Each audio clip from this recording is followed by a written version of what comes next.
Hey guys, welcome back. Episode 9 of the Fast Motor Podcast. I'm Elijah, my dad Randy, co-hosting. A little bit slower of a week in racing last week. Not much slower, but a little bit. High Limit had a big 3-night show at Central Arizona. On kind of an interesting track, real round off track.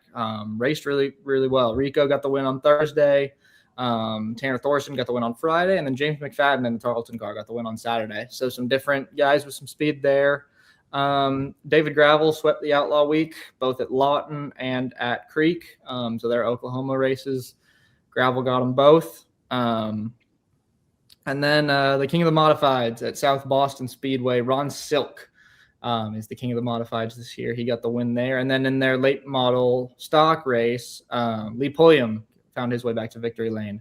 They said, I saw it was his final tune-up race before he races the O'Reilly car at Martinsville this upcoming weekend. CRA was back in action at Paris, and CRA back in action, and Ricky Lewis back in victory lane. He's obviously got something figured out there, much like they started the year last year. He's got a lot. He's winning a lot, and then we got the IHRA opening race at Pulaski County. Kyle Dudley won in the sportsman division, which is like the late model stocks, and then Brandon Carr got the pro late model win, which interesting. I've seen him race in a midget before. He was at Turkey Night last year, and he's I think he's from Great Britain. I think he's from over across the pond, so that's kind of cool coming in.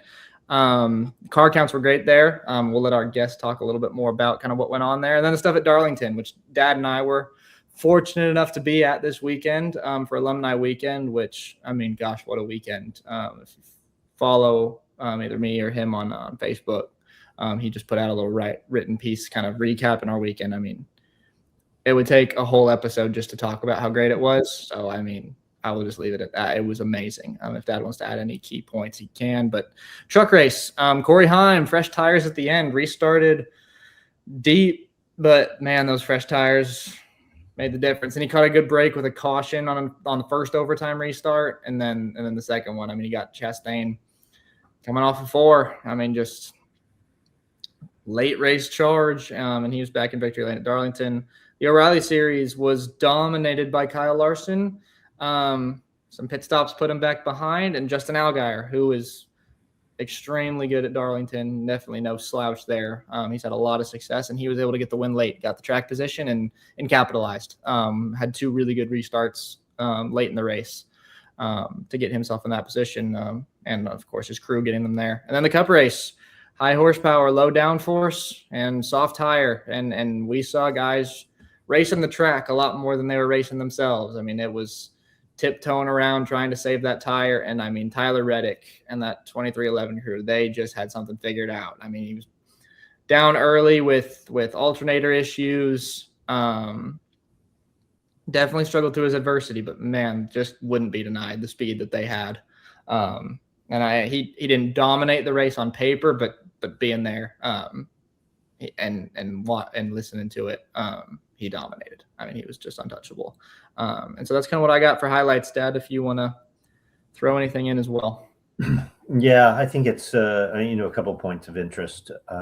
IHRA, when I grew up, they were only known for drag racing. So to come into the oval series and provide something, and, obviously we'll want to hear Peyton's, comments on it of what it provides and what it does for short track racing, and the opportunities there. So that, I think that's of real interest, because rarely do you see, new series start without, some big backing, like High Limit did with Kyle, and Flo. And then,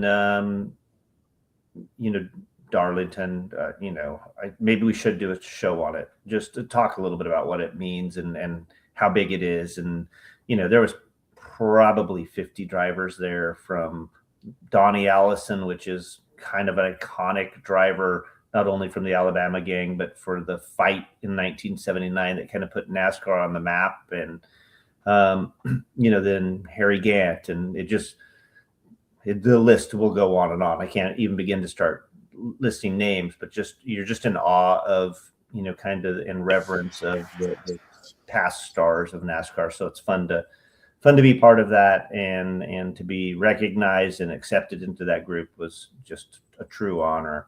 Yeah, and then Ricky Lewis, to do what he's doing, I think it just shows to go back and run into the Midwest like he has, and then to come back, just how that's honed his skills and his being able to adapt. So lots happening, and then obviously the sprint cars on Fox Sports this week is a big shot in the arm for sprint car racing tonight. Yeah, tonight. So yeah, I'll be excited to watch that. It'll be a late night for me. You're in the Central Time Zone, but that's okay. So again with the alumni stuff, we probably should have just an episode of just recapping that. Yeah. I mean, it was pretty good. But we got a great guest on this week, and I'll kind of start introing him, kind of how we met. So our guest is Peyton Hamlett, and we met. It was probably, I think, the first Nashville race I ever went, and we didn't actually meet. But I was taking pictures from up in the grandstands, and he was still running. It was still a 19P blue. They call it String Bean is the car. And I took some pictures of it and tagged him on Instagram, and then we just kind of messaged briefly, and then just kind of had exchanged photos when I was out there, and then finally met him at an All-American weekend one year. And then just hit it off, and now we just chat every time we're at the racetrack, and just became friends, and he's like an old school. He is the true old school blue collar racer that we love so much. So just got to go know him really well, and have followed his career, and he's got the new endeavor this year of him and his dad are running the IHRA new series. So we'll let him kind of talk about that. So without further ado, let's get him in here. Peyton, thanks for coming on. Hey guys, how are y'all? Doing well. Good. So yeah, I mean, if you want to talk about, because I know that you guys were local at Nashville and got some wins there, and then last year kind of jumped away and ran some Newport stuff and started to expand a little bit, and then with the creation of IHRA, just talk about kind of the transition and going new places and learning and kind of how you got involved with that series. Well, it's we kind of learned about this deal about the same time everybody else did, late last year. There were rumors of a new series starting, and you know how that goes. It's rumors in racing fly just as fast as the cars do. And so it all started coming to fruition, and went to the PRI show and saw the booth and everybody up there, and this was happening, so with all that, we could, in the late model sportsman division, we could use the same chassis that we had running limiteds at Nashville and at Newport and stuff like that. We had to through the winter, we had to buy motors. The IHRA allows you three different motors, between the Harrington Enforcer, which is a Chevrolet. I believe it's the 347 SR, which is a Ford motor. And they're actually trying something new, which is a LS motor, which is the CT 525. And I could be wrong, but I think a lot of sprint car guys are running this stuff, and dirt late model guys. So to see something like that come over to the asphalt world has been pretty cool. I think that's going to be probably the future of racing anyway. LSs and stuff like that. That's where everything's going to head. So it's cool to kind of see that get implemented. But it's been a lot. We've had to totally redo, everything from bodies to just interior sheet metal, and just moving everything over back to what a late model stock car was, essentially in the 90s and early 2000s. It was now going down there and doing everything. I will say this. I think that there is some room for improvement. It was a first race for this brand new series. Um, so I give them as much as I can. But you know, just seeing the the class of guys that were there. I mean, your officials were people like Sammy Sanders, who raced late model stock cars and has raced a lot of stuff. Sammy Sanders, Danny Rollins, who used to be on Bobby Hamilton's truck team. A lot. I can't think of them all, but there was a lot of guys from the truck team, Bobby Hamilton's truck team, a lot of Sadler brother racing guys. Robert Presley was an official. You had guys. The flagman was an ex. I can't remember his name right off, but he was an ex flagman for NASCAR. Our safety guy was an ex NASCAR safety guy. So a lot of high name people. A lot of a lot of a lot of good people. I mean, just and but like I said, there was a few things that could have been that I wish were a little bit different, but I had to give them grace again. It was our first time out with this new deal, and I really think it's going to be a good series. Um, as as it goes on and the bugs get worked out. Absolutely. No, I can't imagine what they're going through, right? They don't get to go test somewhere and run a Right. practice. Like they Right. throw it on and go, oh, I thought we should have thought of that. I mean, Right. the guys that you mentioned are just those old school racers. I mean, Danny was around when I was racing the trucks, and um, you know, Ron Presley, and like all of them have cut their teeth on the short tracks, throughout the South for the most part. So, they certainly know what they're doing. But, when you have to go make those decisions and run it yourself, some of that, there's a lot of learning, I'm sure. So that's exciting. So how many cars were there? There were in the late model sportsman division, there was 30, 36, 37, and somewhere in there. And in the pro late models, they had 18, I think, started the race, which to me, the thing was with the pro late model rules, pro late models in the southeast at least have been on bump stops for years now. And back when it was the all pro, when you had the all pro series and stuff like that, you were on conventional one shock, one spring per wheel, and then all this bump stop has come and taken over. Well, this is what the IHRA has done, especially with the pro late model stuff. You're back on the deal of one shock, one spring per wheel, no bump stops, no nothing of any sort like that, and you have to be on their shocks. Um, so yeah, the pro late model sportsman, you have to run IHRA. AFCO makes them, but they're just for the IHRA series, and I believe it's especially for those pro late model guys. You can take a car, an old left hander, an old Port City car, cars like that. You can go back out there and run with these cars and be competitive because this is what these cars were for. And you know this is the only issue I've really had, and it wasn't wasn't um I guess I don't want the IHRA to think I'm picking on them, but the issue I had was with the late model sportsman. Now, when we were we thought we were going to go and it kind of be more of a, like I said, the 90s to 2000 late model stock car rules, where you're on stuff like 600, say like a 600 left front spring, an 900 right front spring, a 200, 250 right rear, and a little bitty sway bar, you know. But and that's what it should have been. But the only issue I had is that it kind of already got to a point to where people are allowed to run these high dollar shocks, or I'm sorry, these high dollar springs, um, to get the travel in the front end and to run really soft rates on the front end, and have the car, the nose of the car is like this, going through and tech and on the racetrack, and then they get all this travel.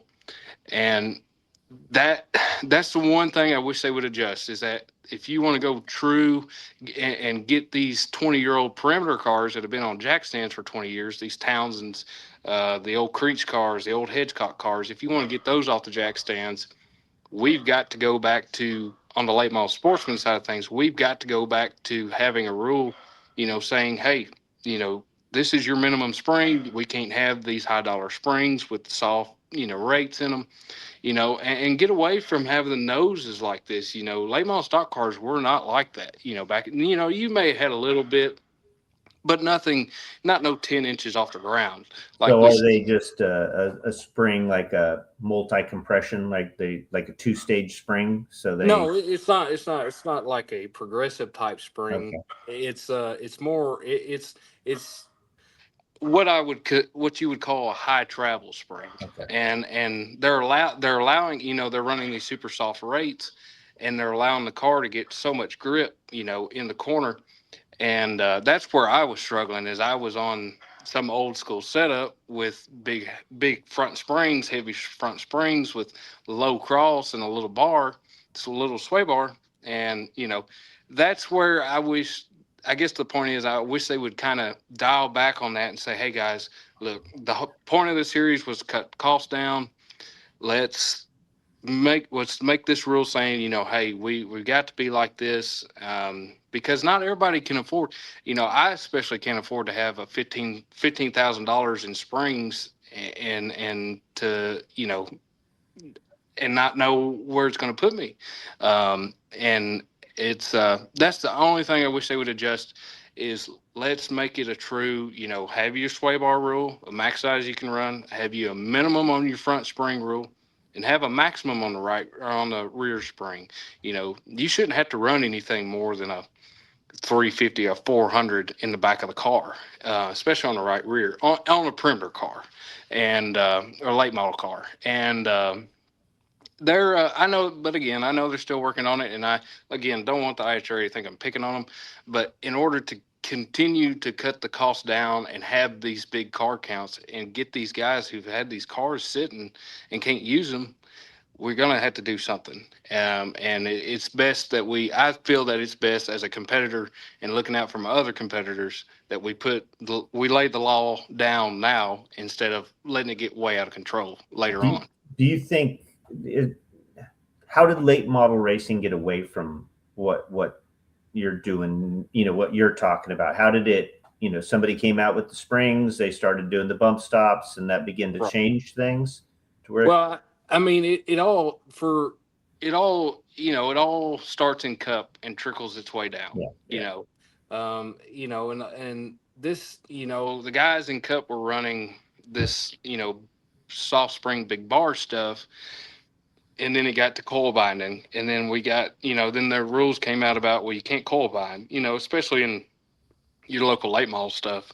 And then now they're able to get away. They're able to get by without coil binding by running these springs that allow for all this travel. Mm-hmm. And by running, like I said, a heavy right rear to keep the car pinned, and to have this big sway bar that keeps, a sway bar is nothing but another spring, and all it's doing is keeping it, you can run super soft on the right front, and then you utilize that sway bar to keep the left front, or keep the right front up in the car, and to make that left front work harder. And then again, at the same time, you're soft on the front end, and you're allowed to, get more grip through the car. Yeah. And that's the thing, is what I'm getting at too, is my car is older than me. I mean, it's almost 30 years old, and we're competing against cars that got, I know we're going to have newer cars, but cars that have got helixes in them that can be clocked. The springs can be clocked, so they can run on one side of the spring, and it gets really out of hand. And that's where I think, I wish the IHRA would step in now and say, okay, we're done. We're not doing this. We're running what you would have run in the 90s or the 2000s, heavy right front, little bitty rears, and a little bitty bar. I mean, Yeah, that truck behind you was, I mean, we'd went up to big bars and light springs, and I had Right. sway bars in the back of it too. Right. Oh yeah. Because Yeah. of, Gordon, I think, was the only one running it. My crew chief, when we started with that team, he's like, hey, do you mind if I try some stuff different? I'm like, I don't know what you're doing anyway. I come from open wheel. So Right. you just do it and just trust me that when I tell you I like it or I don't like it, that you'll make a change. And so Right. we started, and we would run 2 setups. We'd run a conventional setup, which was bigger spring, smaller bar. And then we would go I was running 175-pound right rear springs at I-70 Missouri, which is kind of a duplicate to Bristol, but much rougher with rear sway bars. Oh yeah. So we could ride over the bumps and then get the forward grip up off because it had none. And we ran really well. So yeah, it's the progression. You're right, from the cup stuff to the, and then they make a rule. So then people build the parts, or, spring manufacturers build the parts. Will they run the same shock everywhere, or do they run different shocks for different tracks? Or do they just have a rebound and compression on the shock that's going to be everywhere? You will be on the same shock at every racetrack. You're allowed, these shocks are rebound adjustable. That's really the only adjustment you have.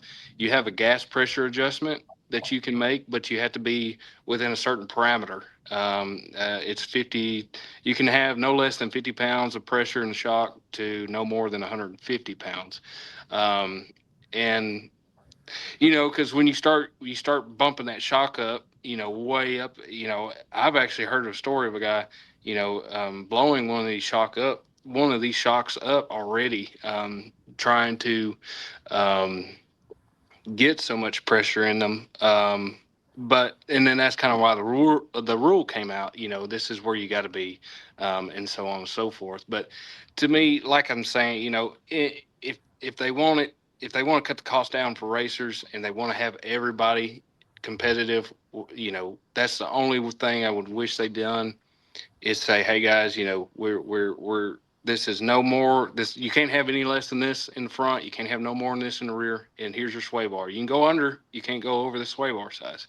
And that way, and I think the racing was great. The racing was great. I mean, yeah, the leader was in his own zip code, but all around, the racing was great. I mean, I was a few laps down, but me and the guys in the back, we were having our own little race back there. And but I think it would be, if they want to put it truly back in the driver's hands, make these cars handle, not handle so good to where you're only turning the wheel, maybe 10 degrees, or however they're doing, and put that to where the driver has to drive the car, and they're going to have to drive them with these big springs in the front, and the little ones in the rear and stuff like that. And I think it would put on a better show. And the only thing too with it is that a 3,100-pound late model stock car, or I'm sorry, a late model sportsman, should not be running the same lap times as a 2,800-pound offset pro late model. It shouldn't be that way. It wasn't that way for a long time. I mean, at Nashville, the late model stock cars back then, you'd run 20, 21-second laps.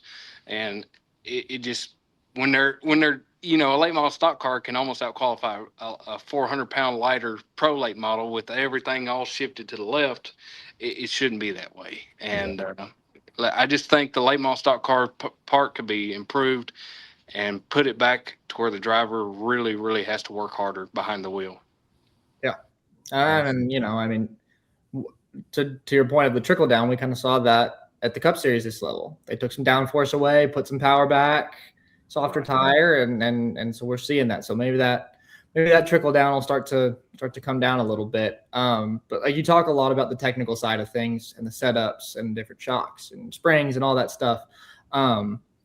With that kind of as a segue, talk about a little bit of your background and how you got into racing, because like all of that stuff is learned. Like that takes time to learn. Like I like to think that I know a little bit about stuff, but I don't. I really don't. I know I know a lot of what I know about the late model stuff from talking to you, and learning, because I'd talk to you and be like, okay, like I grew up around sprint cars and open wheel stuff. Like tell me about how this is handling and what you got to change on setup. So kind of talk about how you kind of first started, like with your dad racing, and how you kind of got to this point.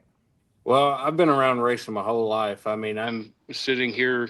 There's trophies right here that Dad has won that are older than I am, and so it's been something I've wanted to do, or something I've been around. Let me say that my whole life, and I, growing up watching Dad, and just there's a track that has got a lot of people around this area know it very well, which is called Riverview Speedway. It's in Carthage, Tennessee. I've known it as Carthage my whole life, but when I was probably 4 or 5 years old, he ran up there a lot while running Nashville and stuff like that. And they ran late model stock cars up there. And now I'm telling you, Carthage, I mean, its nickname is pretty much Baby Bristol because it's about 35, 36 degrees of banking, and it's a quarter mile. And a late model stock car would turn, I'm pretty sure, 10 or 11-second lap times up there. I mean, they would just move around that place. And so that's kind of my earliest memories. I mean, I remember going to Nashville and stuff like that, but when he was going to Carthage or Riverview, I'm sorry, and racing up there a lot, um, and winning up there, I mean, that's when it really started growing me. Like, this is cool, and being in all the victory lane photos and all that, and that's where I kind of learned. That's why I started to like. I didn't understand the difference between a late model stock car and a street stock. Of course, I didn't grasp that concept yet, but I always had I seen what he was able to do with those cars, and I always had a special affection to the perimeter late models. Like, those are just so cool to me, and how they are, and they're so big and they're heavy, and they, at the time, they had a lot of horsepower, and it's basically a bush car, or a nationwide car.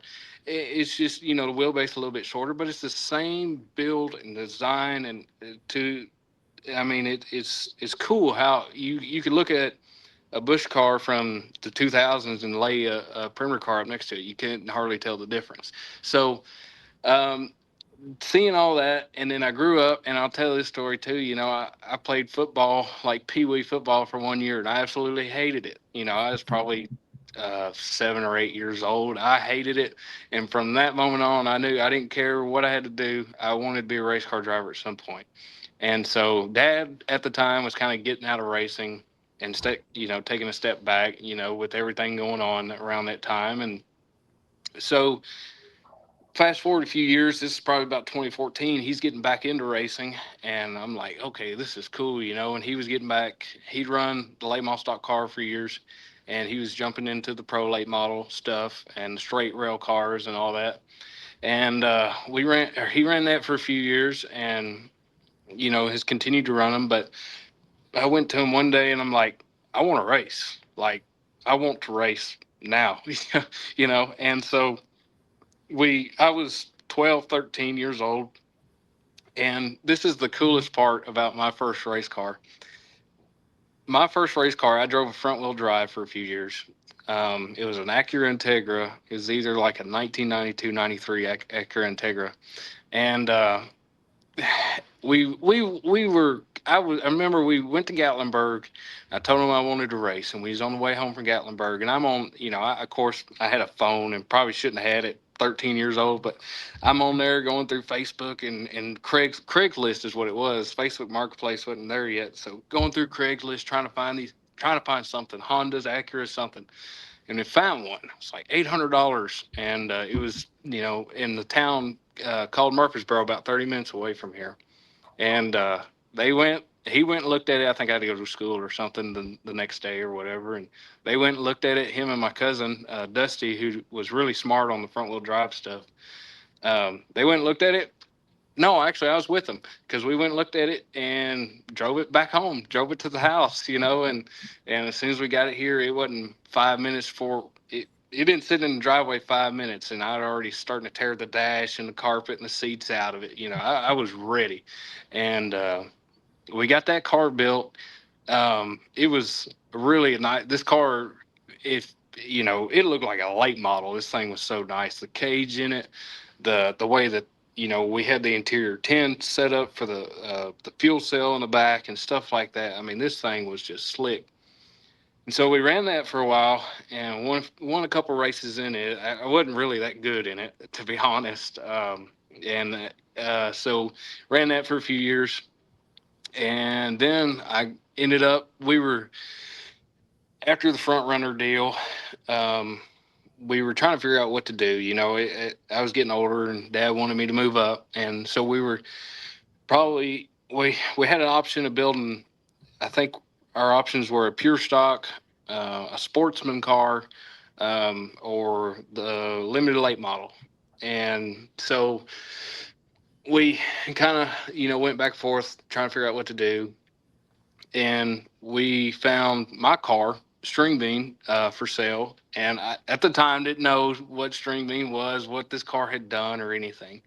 And when we go and look at it, I'm like, I actually was going to race a different car, but we saved that one because it's got kind of some sentimental value. So we went and looked at another one, which was String Bean, and went and looked at it. And I'm like, man, this is cool. This car is so, it's really slick car, and it needed some things. It had just won the track championship on the big track at Nashville, for the, probably the fifth, sixth time with, a fourth different driver. This is how, and of course I didn't know that. And so we get it home, get it put together, get it ready to race. And I tell you, my first laps in a big car, I was like, whoa, just, I know our setup wasn't even close back then, but just feeling, front wheel drive, you turn it like that. And, if you get loose, you stand on the throttle, front wheels pulled out. Big car, that didn't happen. Big car was, it was really late. And back then we had to be 3,300 pounds because we competed against sportsman cars and I think street stocks and all that. And I get out there with this car this first time, and it's got a 12-to-1 box in it. I'm on a quarter mile with, super tight turns, flat track. And I just remember my first laps. I'm getting in there and I go to turn it and it doesn't turn, and I'm grabbing and keep on, and it finally turns and it unwinds and the whole car, the left front picks up and it sits on the right rear, just, that was just, to me, it was so cool just to feel that, a big car, how it moved and how it acted. And then, so been running that car on the quarter mile for about since 2018. And wasn't really good in it at all.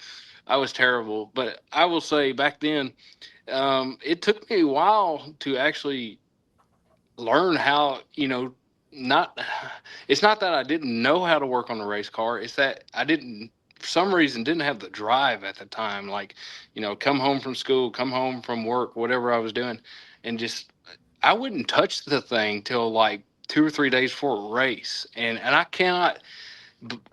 still can't figure out why I was that way, but I guess probably just being a teenager and being stupid and didn't realize what I had. I had everything in front of me and just didn't have the drive to do it. And so I, raced it a couple of years, didn't do good at all, was running in the back and mid pack. And so then I stepped away from it. I'm like, I don't know if this is for me, and then um, decided, and it one day I walked out there and here's this car, and I'd started to realize what this car had done, what it had won, what it, the track championships it had, the race wins it had at Nashville. And I'm like, why am I sitting here doing this to this car? This car deserves my respect, and so immediately, it's like one day it just clicked. And so sent it to get powder coated, was redoing the whole car, was going to make this thing nice. And so we took it back out. And when I decided I wanted to race again, and took it down there, slick car. I mean, this car was beautiful, and run good with it. I think this would have been about 2022. Started running good with it, was finishing second, third. Couldn't really close the deal. Went into 2023, kind of the same deal, second, third. I mean, you finished good, but we just couldn't close the deal. And so about 2024, I was working towards it. I mean, I wanted maybe I needed to do more, but I was really wanting it. I wanted it bad, and so about 2024, I that first race we went out, and me and Mike Alexander, who used to race Winston Cup, he took over for Bobby Hamilton after Bobby Hamilton got hurt in 1988, and so me and Mike started kind of talking, and it kind of come to a point. Mike was like, "Let me help you. I see that you want it. Let me help you." And I said, "Okay." And so Mike started helping me on stuff like, he knew I had a general understanding of setups, but he knew that there was more to learn for me. And so we get the car ready, we go test, we do this, The car's getting better each time we go. And between Dad, Mike, and me, we were just pushing, trying to get, make it all work. And so we go out there the first race 2024, and I mean, smoked it in qualifying. I mean, I'm nearly half tracked him in the race. I'm like, whoa, this car has come back to life now, And so we won a lot of races, or we won about 3 races in 2024, won a ton of poles. And this car was just, it got to the point the car drove itself. I mean, that's how I would have to do something stupid to lose a race, and that's what happened. If I lost a race, it was because battery died or something, getting wrecked, something like that, And so then we kind of went back in 2025, started the year off right where we left off, winning the first race. And it's kind of a touchy subject, but some things that kind of took place between me and the fairgrounds, and it's nothing to do with the racetrack itself, but it kind of some things were going on, and I was kind of on the bad end of the deal, and so I sat around wondering what to do. I wanted to race. I wanted to take this car. I wanted to race this car. I didn't want to. I didn't want to race a pro late model. I didn't want nothing to do with straight rail cars. I wanted to stay with this car. And so we started running Newport. And man, Newport, if you have the chance to go or you have the chance to race, you have got to do it, because that place, that place is wicked fast and wicked fun to drive. It's I've driven the 5.8s at Nashville a few times, but Newport, I mean, that place is just killer. And so we run there, and kind of struggled at first, but we finished the last 2 races there with a fourth and a third, respectively, and it was just it was cool. And then the IHRA deal come about, and so now me and String Bean are trying this. So where did the name String Bean come from? So I've asked this question a couple of times. The guy who built the car, his name is Earl Owens. He's out of Franklin, here in Tennessee. And the way I understood it is, or the way I'm understanding it is, when they built this car was built for a guy. His name was Joe Buford. He won a lot of championships at Nashville. And the trucks. Yeah, and ran trucks and Bush and stuff like that. And so they were building this car for Joe. And, you got to think back to 1998, then they were building it, and it was going to be a pretty lightweight car, especially for the time and everything like that. And I guess the way it went was that Joe said that this car is going to be light as a string bean or something like that. And it from what I know, it's stuck like that. And everybody I talked to, the guys that used to drive it, the guys that have won with it, as soon as I say the name String Bean, they know exactly what you're talking about. It's kind of cool. I get to talk to guys like Joe and Josh Adams, who drove it, and won Bristol with it. Just hearing their stories, what they were doing with it. And some of the setups they had on it and stuff like that. It's really cool to see how that car came along, and how it's still here winning races. Yeah, that's pretty rare for today's times. Right. And to have a car that has that kind of history and is still running, and the stories around it. I mean, you speak to it like it's a partner, which I love. And I think we all have those cars. I know I had a truck that I just loved. And we built a bunch just like it, and none of them were like it. It was just, Right. I knew it. I could feel it. I mean, I ran it at Martinsville and I ran it at Texas. That's how much I loved it. So, you get connected to certain cars for sure. Yeah, it's strange. Like I said, when we first got this car, I knew nothing about it. I didn't even know it had a name. But we when I started learning the history of it, and me and my sponsor, Town and Country Ford, me and Bob McCracken, the guy who is over Town and Country Ford, we were kind of talking about it, and one day either I messaged him, he messaged me or something. And he said, how many, one of us said, how many wins do you think this car has just at Nashville alone? And, we were like, I don't know, and so we got in touch with Joe Buford and Josh Adams and started asking them. And I think it come up to like 60 something wins. I mean, it was up there and, about I want to say about 5 or 6 track championships. I mean, and the cars won on both the 5/8 and the quarter mile. So I mean that's to me, for its age, and it's still able to do the things it does. It's just so cool. And the moment I get in it, I can tell whether it's going to be good or bad, because you just know when that car, when it comes to you, and whether, okay, we're either there or we're not. So that's what I like about the car, is I know pretty quick whether it's going to be good or whether it's going to be bad. Yeah. It's, That car's got its own personality. It does. It definitely does, and it lets you know about it quick. That's good. And you mentioned a little bit of your sponsor in Town and Country, and then also you got Curb Records. Talk a little bit about acquiring those, because like Mike Curb has sponsored racing and is such an iconic sponsor in racing. I mean, he's been for years. And that Town and Country Ford logo is pretty well known around this area as well. So just kind of talk about the acquisition of those sponsors. well, let me say, I acquired Town and Country Ford first. And actually, that deal come about. I was at the track. I was at Nashville for media day, test day, or whatever, and was out there. I didn't have anything on the car. I was like, well, and I hadn't for a while, so I was like, we're just gonna run, bare car, which I was fully expecting was going to happen, which was fine at the time. And then we were out there or something, and I think Dad had it.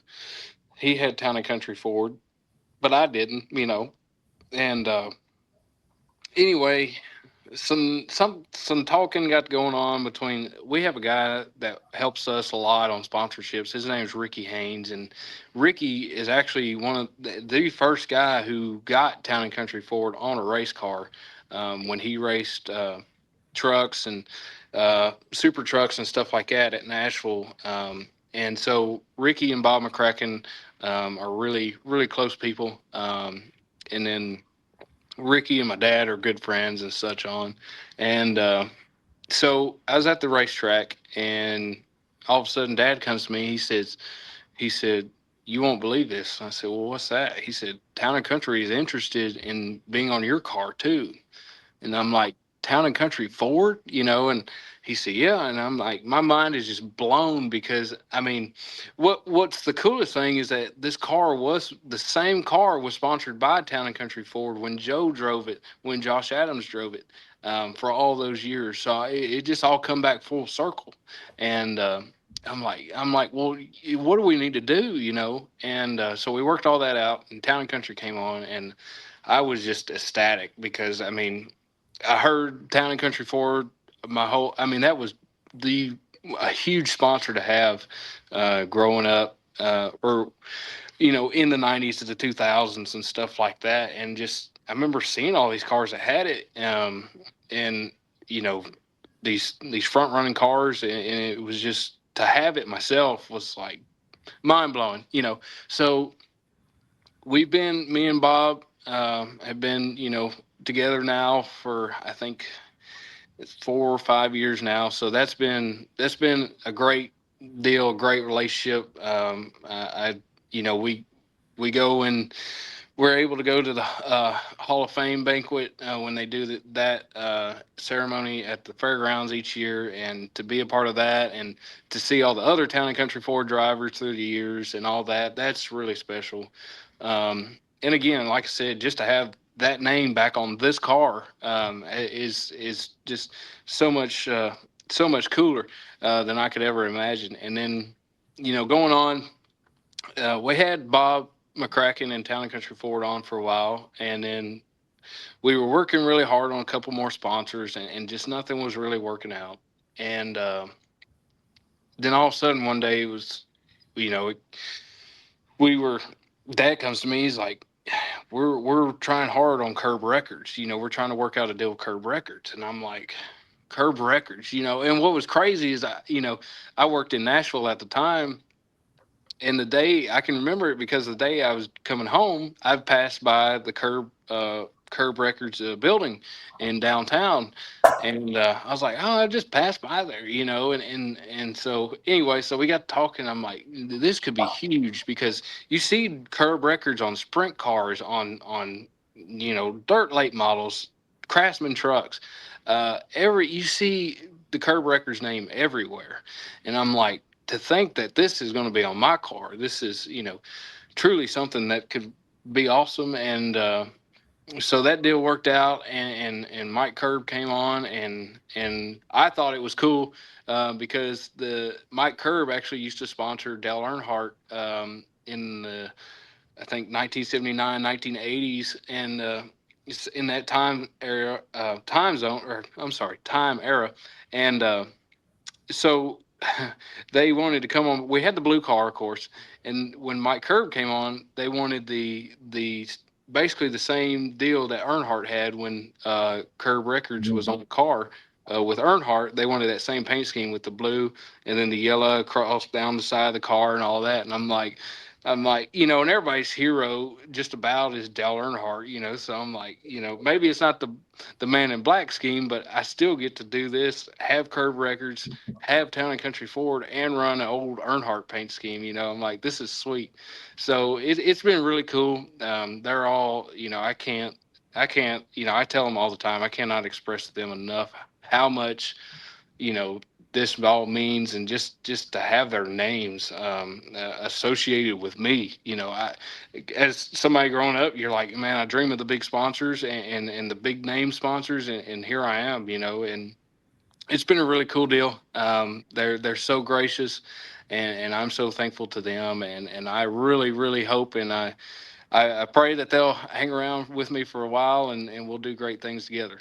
So that's awesome. I think that's what I love about the short track racers, are their appreciation for, all of that, anything that's given to you, anything that's provided, any opportunities. I mean, to hear you speak with such praise and just kind of honor, I think others get caught up into, later years where it's a job and it's the responsibility, and there's, autograph sessions and Q&As, and they take it all for granted, and they do it because it's part of the job. But, when you're footing your own bill and trying to make it and trying to go, that help is one, appreciated, but then just even being associated with the names. I think as every racer growing up, as much as it is doing the job on the track, was, kind of being called to represent some of those companies is pretty cool. So yeah, it's cool to hear you say that.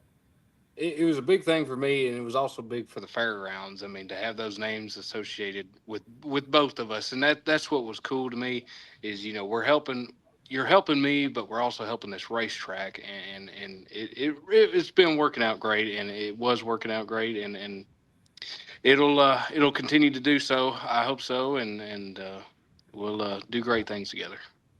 Yeah, I think it's cool because these are sponsors, and you talk about the history of Town and Country around that area with all the drivers that had it, and it was on all these cars. And then Curb Records, which was on, Mike Curb sponsored Dale Earnhardt, and it was on, I think, Billy Boat's IndyCar, and it's been everywhere. Petty, and, Richard Petty. I mean, it's been everywhere. It's been on all sides of the motorsports, and just, you know, you just got these sponsors, and like, you were just providing yourself, getting to the racetrack and working on, like, you work on your own stuff. Like, we talked, a little bit ago with, it was our first episode with Cole. It was our first guest on, and he talked about just the drivers, they're just the people that they're just like everybody that's out there watching them. And it's just, you hear these stories and it gives you something to connect to, because you've heard this name and this sponsor from somewhere else in the history of it. And then here's this driver who's just relatable. And like, I mean, you can touch a little bit to it. Cause like, like what do you do for work? What's your day to day? I tell you what I do. I work on air conditioners 5 days a week, sometimes 7 when I'm on call. So yeah. And so it's and how many hours a week are you putting on the car prep? I can tell you, when I come home, I'm not, most weeks I'm working on the car more hourly than I am at my own job. So, I mean, just like last week, I mean, we were behind, and I think the earliest I went to bed last week was about 1 o'clock. I mean, in the morning, and had to turn around and be at work at 8. So, yeah, it's like, those are the appreciation things that fans don't see, but then we can tell those stories. And like, that's a cool story. I mean, that is just a hard working, like, we are going to put all of our effort into this car. Like, you work your job just like they do, and there's something to relate to. And then you're going and working on the car, getting it ready, putting this work in. And it's just that hardworking American of, like, the stories that need to be celebrated. That I think that, it's like Dad and I have said, like, I know why we do this podcast. It's like, we want to celebrate kind of the things that are unspoken. And that's just it. Like, working on the car till 1 a.m., 2 a.m., 3 a.m., just trying to get it ready after you've worked, your normal 9 to 5. And it's just what it is. It's what makes short track racing so great, is just those stories, and how the sponsors came to be, and just all the stories that you've shared with us today. So thank you for being so open and sharing all of it. oh no, it's something I love, and I know some people think it's cheesy or it's corny, or when other race car drivers say this, but racing is a sport that anybody can do. We may not all be good at it. I'm not the best out there by a long shot, but it's something, you can go and buy a street car and turn it into a pure stock or a street stock or a front wheel drive. Like, it's one of the most, and I think it's one of the most rewarding sports, because you put so much, racing will knock you down, and will knock you down really, really quickly and really hard. But when you put that time and effort into it, and you work those late nights, and you make it happen, and you do it, and you put the drive into it, and you win, and it's just, it's there's no other feeling like winning a race, whether it's your local racetrack or a big stage or whatever. There's nothing there's nothing that you can do in life, to me, that compares to it. And that's why I love to put the time that I do into it. Sometimes it gets me in trouble relationship wise and work wise and stuff like that. But I've never known anything else. And this is, I know what it takes to do it, and I'll do it till I, as long as I can. That's awesome. Yeah, Awesome to hear. Yeah. If you're going to do something, you do it right. And That's right. Yeah. I mean, it's just awesome. That's why I love coming and talking to you at the track, because I can say, like, hey, like, what you've been working on and stuff. And then it's, it's a whole story. And that's what I love. Like, that's what I love about being with Dad at Alumni Weekend. That's what I love about being at the track every week, is just hearing the stories, whether it's from races of old or setting the car up or doing stuff. Like, I love to just learn about the sport and hear about the sport, because I think we were talking with Charles Krull. It's like, racing is just awesome. Like, it's the most, it's like, it's not a poetic way to put it, but it's just what it is. It's just awesome. And you can see the love that you have for it and the appreciation that you have for it. And like I said, like, I want to celebrate that. So yeah, just thank you for again, being open and honest and sharing with it. Oh yeah. It's the best way to be. Absolutely. Well, there's, like I said, a million topics we could get into. And we're going to have you back sometime during the mid-season, see how the IHRA deal is shaking up and how we're progressing on speed. But before we wrap up here, I got to get the rapid fire questions that we asked to everybody Okay. out there, so we can find out a little bit more about Peyton Hamlett. All righty. Favorite track? National Fairgrounds Big Track. Okay. Most memorable race that you've got to watch? Probably, I don't remember what year it was, but it wasn't too long ago, the Snowball Derby Pro Truck race, when the truck came off the racetrack and nearly through the catch fence. And the metal was hitting me. It was hitting all of us in the grandstands. We were all safe. Driver was okay and everything, but that was a memorable one for sure. Yeah, that would be memorable. So you were there sitting, you were sitting there in turn one? We were sitting there in turn one, and I seen they were coming down the straight. I've talked to the guy a couple of times. I think on iRacing, I've cut up with him before. Super nice guy, and they were coming down all four, and somebody clipped them, and it just wrong place or right place, wrong time, however you want to put it. And there he went up, and I think the roof, top of the truck went to catch fence first. And just remember all the little metal just hitting you, the hot metal just hitting you in the face, and everybody, ducked down like that, and it was, I've never seen nothing like that. I hope I don't experience it again, but I'm glad everybody worked out to be okay, and nothing too crazy happened after that. Yeah, I forgot about that, but I remember seeing the videos of that, and that truck just disintegrated. Oh yeah, it did. Your racing hero growing up? Definitely my dad, Benny Hamlett. Yeah, I'd say mine's my dad too. So. Oh yeah. Best track food? Well, I have to say, I don't know. The Pulaski County Motorsports Park had probably some of the best food at a racetrack I've had in a while. Unless you go to a NASCAR track, they usually got pretty good stuff. NASCAR race, but I'd have to say Pulaski County. They really did pretty good this weekend. Any particular dish, particular meal? I'm just a basic. Usually I'm running 100-mile an hour. So I'm usually just give me the cheeseburger, and I'm eat it real quick and do whatever else I got to do real quick. So there you go. Your favorite current series to watch? Definitely the O'Reilly Auto Parts series. Those guys are, you got a mix of older guys like Justin Allgaier, and then you got a mix of the younger guys like William Sawalich and people like that are still up and coming. So that's probably my favorite right now. Yeah, it's been a good year, and they've got a really good field, like you said, a good blend. So it's up there for me as well. Meaning behind your car number? Well, the 98 is Curb Records' number. That's what they wanted me to run. So I couldn't complain at all with that. I said yes, that's more than fine with me. So that's the reason behind the 98. And actually, I kind of like it because when that car, Joe Buford had the 98 on there when he won a lot with it. So it's all, like I said, coming around full circle. Yeah. Good piece of history. Yeah, that 98 with Curb is pretty iconic. So. Oh yeah. Your ultimate goal for racing? My ultimate goal, I guess, would be to at least make it into a few NASCAR starts. I'd love to be able to race a truck. I'm really, a truck or an O'Reilly car.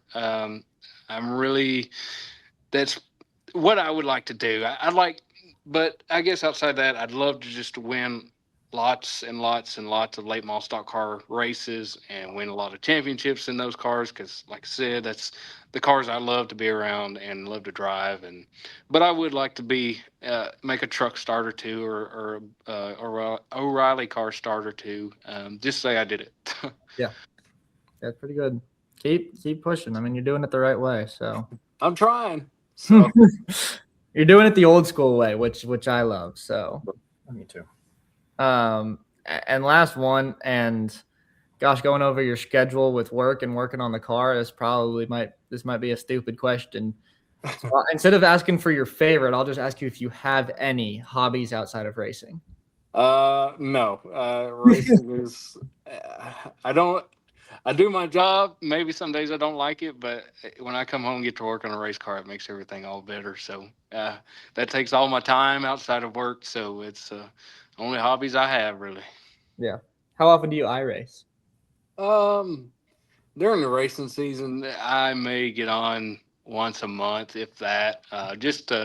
I've been here lately. I've been racing with people like Cole Williams and Trey Craig and stuff like that. So we like to get on there and kind of, mess around sometimes and just have fun. But it's during the off season, I will get on there because I want to be in a race car so bad I can't stand it.